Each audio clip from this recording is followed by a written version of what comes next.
O que é a blockchain, como funciona e porque é que o Bitcoin e outras criptomoedas utilizam esta tecnologia. É isso que vamos ver neste vídeo, mas antes queria-vos pedir desde já que deixassem o vosso like, que assim estão-me a ajudar bastante e a fazer com que o YouTube partilhe este vídeo para mais pessoas. E se gostam de vídeos sobre finanças e investimentos, não se esqueçam de subscrever o canal para não perderem nenhum vídeo. Olá, eu sou o Pedro Cardoso, sejam bem-vindos ao vosso canal, onde eu te vou ajudar a poupar e investir o teu dinheiro.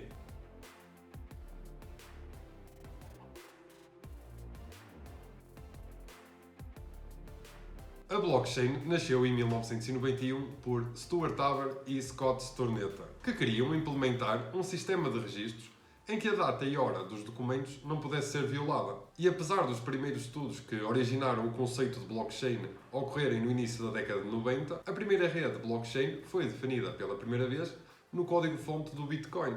Então, o que é a blockchain? A blockchain é um grande banco de dados compartilhado que registra todas as transações de todos os seus utilizadores. A rede do Bitcoin, que foi a primeira do mercado, guarda informações como a quantidade de criptomoedas que foi transacionada entre os utilizadores, a sua identificação, que é o endereço digital, para nós sabermos quem enviou e quem recebeu as criptomoedas, e também a data e hora das transações. A grande diferença entre a blockchain, por exemplo, do Bitcoin e os bancos de dados tradicionais é que a blockchain do Bitcoin não é controlada por governos, por autoridades, por empresas ou grupos económicos. O sistema foi construído de tal maneira que os participantes, que são chamados de nós, é que são os controladores e auditores de tudo. E são eles que tomam as decisões sobre a rede. Então, existe uma cópia da blockchain no computador de todos os envolvidos. Cada utilizador, esteja ele em Portugal, no Brasil ou nos Estados Unidos, irá ter acesso à mesma informação e nenhuma alteração poderá ser feita sem a aprovação de toda a coletividade.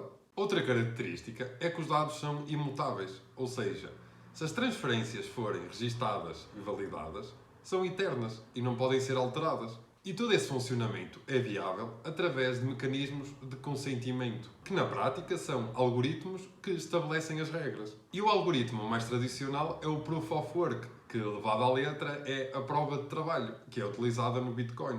Esse protocolo estabelece alguns passos, como, por exemplo, o que fazer quando se recebe uma informação, como estruturá-la em um determinado formato, como deve ser a sua validação e também a sua organização. Agora vamos perceber realmente como é que a blockchain funciona. E a blockchain, levada à letra, significa corrente de blocos. E para vocês entenderem como a rede descentralizada do Bitcoin funciona, pensem nela como um registro contabilístico virtual, onde são registadas todas as entradas e saídas de valor. E estes registros estão presentes em vários computadores, espalhados por todo o mundo, que trabalham ao mesmo tempo. Na prática, vamos imaginar que o Pedro envia um Bitcoin ao António e essa transferência fica registada num bloco de informação. Esse bloco, logo que fique cheio de transações, é selado e recebe uma espécie de um carimbo onde contém a data e hora e normalmente isto é chamado de timestamp. Logo a seguir, esse bloco é empacotado com um identificador chamado hash. Para vocês visualizarem esta estrutura, imaginem um quadrado cheio de números e letras aleatórias. Pronto, esta é a estrutura dos blocos. Vamos agora ver como é que as correntes funcionam. Então, o António recebeu o Bitcoin do Pedro. Vamos agora imaginar que o António envia metade do seu Bitcoin para o João. A informação dessa transferência será colocada no novo bloco, na sequência do anterior. Esse bloco também irá receber um identificador próprio. Mas com um detalhe, ele tem um pedaço daquilo que foi gerado anteriormente entre a transação do Pedro com o António. Na prática, portanto, todos os novos blocos criados na blockchain guardarão uma informação do anterior. Daí fazerem uma espécie de uma cadeia de blocos. Para imaginarem esta estrutura de cadeia de blocos, imaginem vários quadradinhos que contêm informações como data, hora e as informações das transações, todos esses quadradinhos conectados por correntes. Nesta estrutura toda ainda existem os mineradores, em que a função deles é autenticar e validar todas as transações entre os utilizadores. Então, os mineradores precisam competir uns com os outros para resolverem problemas matemáticos complexos, que neste caso são os computadores, normalmente através das suas placas gráficas, que resolvem estes problemas matemáticos. Depois de que finalizam o cálculo, eles apresentam o resultado para toda a rede e se os outros membros disserem ok, está tudo correto, outro novo bloco é adicionado à rede. E a partir daí começa uma nova competição para a verificação do bloco seguinte. E assim sucessivamente. Com o pagamento da prestação de serviços, os mineradores são pagos em Bitcoin.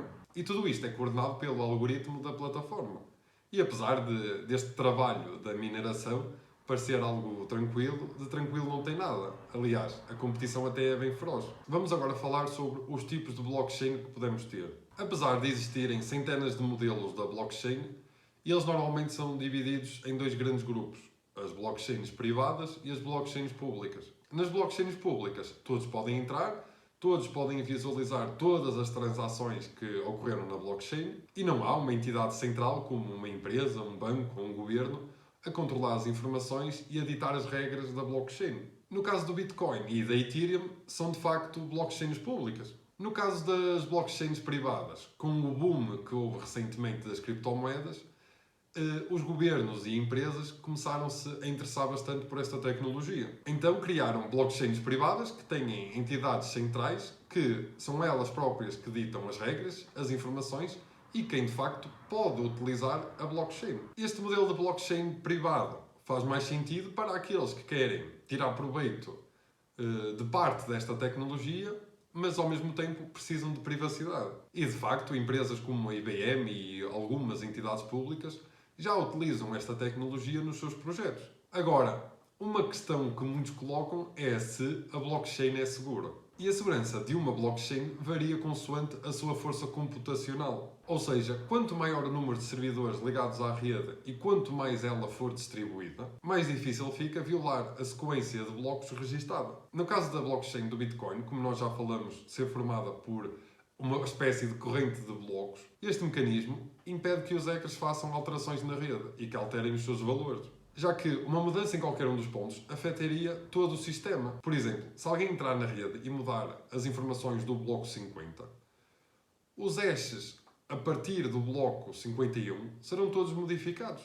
Mas essa alteração não teria efeito algum, porque a blockchain é descentralizada e há uma cópia da cadeia verdadeira nos computadores de todos os participantes. Portanto, se surgir uma nova versão diferente daquela que todos os participantes têm nos seus computadores, ela simplesmente é desconsiderada porque não coincide com as outras cópias. E como alguns especialistas na área de informática e segurança de redes já explicaram, para hackearmos um computador centralizado já é uma dificuldade. Agora, conseguirmos hackear milhares ou milhões de computadores espalhados por todo o mundo que contêm a rede da blockchain do Bitcoin é praticamente impossível. E no caso do Bitcoin, uma prova da solidez do seu sistema é que até hoje nunca ninguém conseguiu atacá-lo. Malta, este foi o vídeo. Espero que tenham gostado e que tenham entendido o que é a blockchain e como a blockchain funciona.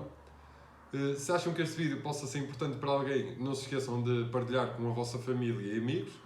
Não se esqueçam de deixarem o vosso like, subscreverem o canal e até ao próximo vídeo.